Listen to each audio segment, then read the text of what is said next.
José Nahual. Cuento escrito y leído por Adrián Guillén.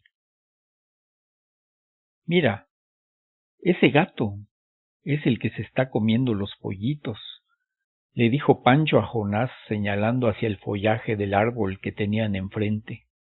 ¿Cuál? Preguntó Jonás.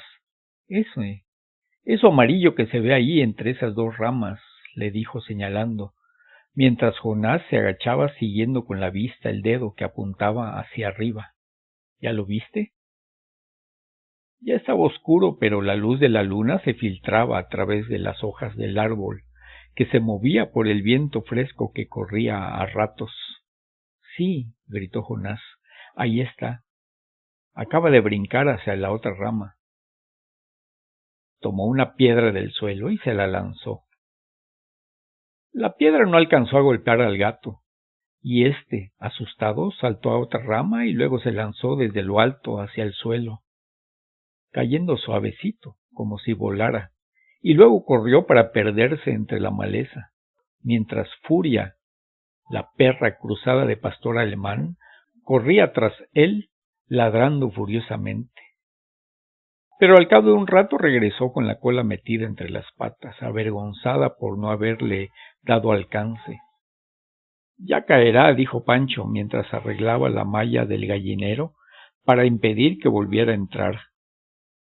Pero eso no bastó, porque en la madrugada el gato volvió y entró al gallinero llevándose 2 pollos más. Era la 5ª vez que el animal entraba. Ya estaba acabando con el gallinero, como lo había hecho unas semanas antes en la casa de don Ruperto. Entonces se dieron a la tarea de poner trampas para tratar de atrapar al escurridizo gato. Colocaron 4, como las que usaban para atrapar tlacuaches. Era una trampa rudimentaria que cuando eran niños les había enseñado a construir el tío Clemente, hermano de su mamá. Lo formaban haciendo una casita de palos entrecruzados, de tal manera que soportara el peso de una piedra grande colocada encima, y ahí dentro ataban un pollo como carnada. El mecanismo se accionaba al jalar el pollo. Era infalible, pues el animal invasor quedaba aplastado debajo de la piedra. Así habían cazado cientos de tlacuaches que también eran el azote de los gallineros. A pesar de que el gato les estaba perjudicando, no querían hacerle daño, pero ya se estaban hartando y no habían logrado ahuyentarlo, mucho menos atraparlo, porque el gato era escurridizo y de hábitos nocturnos. Eso les llamaba mucho la atención, porque a ellos se les dificultaba verlo cuando aparecía por las noches cobijado en la oscuridad. Muy cerca de ahí, en una casita de bajareque y techo de láminas de cartón, vivía don José, un hombre viejo y solitario que se pasaba los días tomando y era muy descuidado en su aspecto físico. Sus ropas sucias y raídas y su cabello canoso, enmarañado, cubierto siempre con un sombrero de paja, y el olor que despedía por no bañarse, y por el aliento rancio al hablar, hacía que sus vecinos solo lo miraran de lejos sin atreverse a entablar una conversación, mucho menos hacer amistad.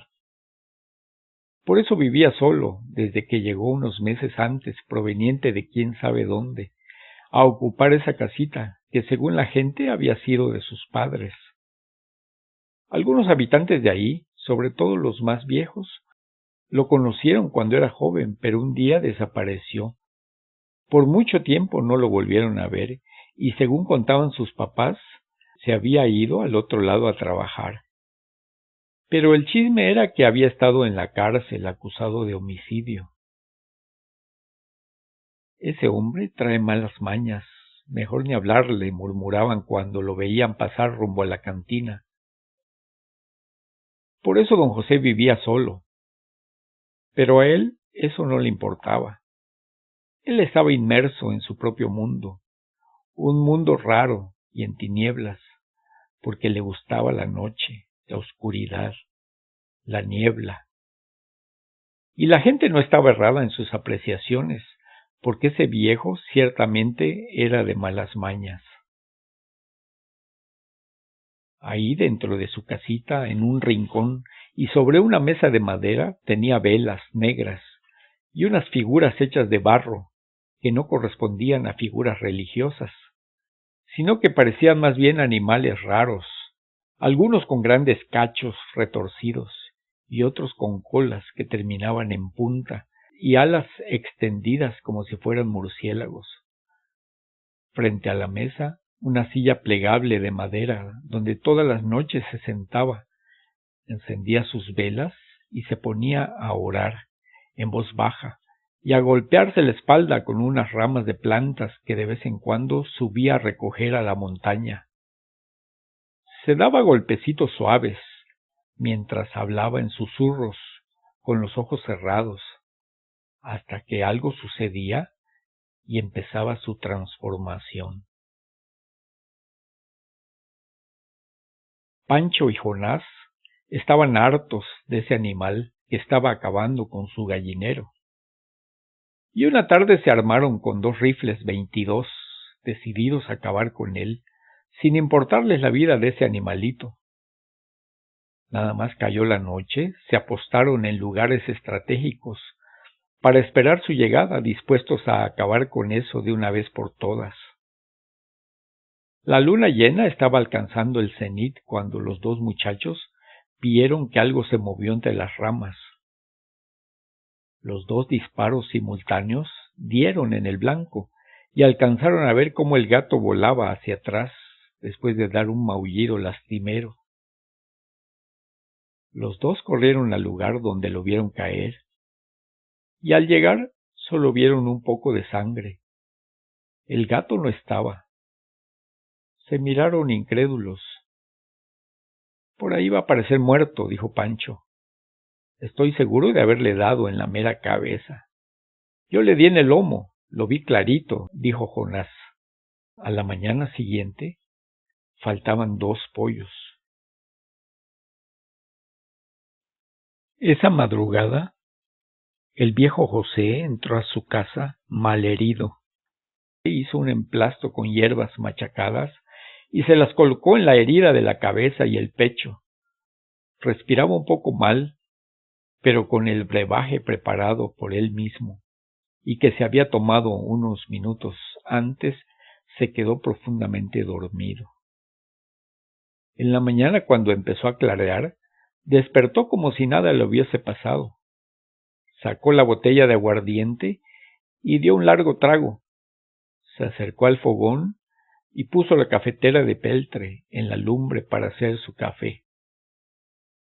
Ese día no salió a la calle, prefirió quedarse ahí dentro, tirado en el catre bebiendo aguardiente y café. Ese animal es el diablo. Puede ser un nahual, dijo don Ruperto cuando Pancho le platicó lo que había pasado. Doña Jacinta les puede ayudar, comentó. Es una buena bruja. Quizá conozca de qué manera pueden curar sus balas para matarlo. Pancho se rascó la cabeza. No era creyente de esas cosas, porque eran cosas del diablo. Pero si no había de otra, la irían a buscar. Doña Jacinta vivía en el rancho El Torito, allá cruzando el cerro, como a 5 leguas. Jonás también dudó, no quería meter al diablo en esto. Antes pondrían en práctica el plan B, que ya habían ensayado. Pancho, la Furia y él se apostarían haciendo triángulo. Ellos bajarían al gato a pedradas y la Furia lo atacaría en cuanto llegara al suelo. Es un plan perfecto, pero si ese animal es un nahual no caerá, dijo don Ruperto. Déjenme ir a ver a doña Jacinta, quizá ella pueda aconsejarnos. Al día siguiente regresó Ruperto del rancho El Torito. Traía buenas noticias en su morral. Sacó el montón de hierbas que la anciana le había dado y las colocó sobre una mesa. Con esto vamos a hacer una mezcla y la pondremos a hervir. Cuando el agua se enfríe, bañaremos a la furia y meteremos ahí las piedras que van a usar en sus resorteras. Según doña Jacinta, esto no fallará. Así lo hicieron, y para mayor ayuda, esa tarde llevó don Ruperto a su perra, Gaviota, para reforzar la acción de furia, si es que llegaba a bajar por ese lado. Ruperto colocó primero la cadena en el collar de furia y después en el collar de Gaviota. Las bañó con el líquido preparado y esperó listo a soltarlas en el momento preciso. Allí estuvieron esperando casi 2 horas. Las dos perras inquietas se movían de un lado a otro y jaloneaban sus cadenas, pero Ruperto se mantenía firme, atento viendo hacia la copa del árbol. Pancho y Jonás hicieron lo propio, sus resorteras cargadas con una piedra bolona de río, y 4 o 5 piedras más tiradas en el suelo, a cada lado, por si acaso. De repente el follaje del árbol se movió y apareció el gato, moviéndose con sigilo. Antes de descender, vio a uno y otro lado, y al notar que todo estaba en silencio, se asomó por la rama más baja.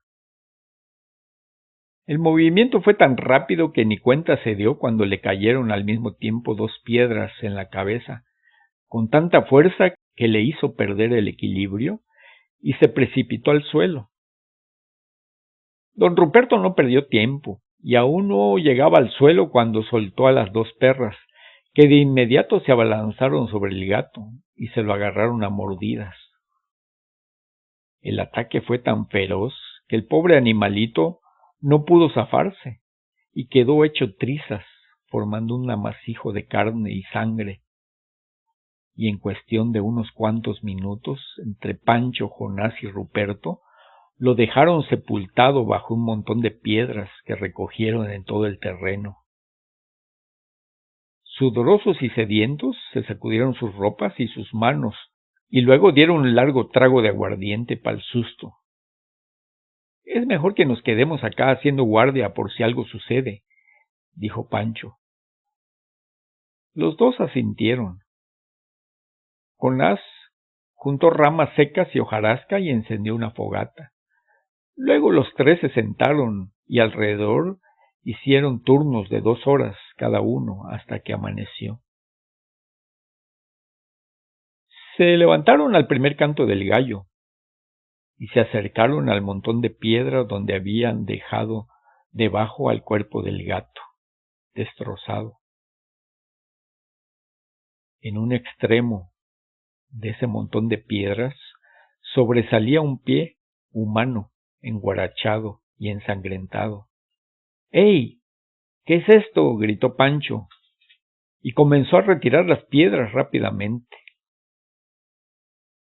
Poco a poco fueron descubriendo el cuerpo tendido boca arriba, desfigurado y ensangrentado del viejo José.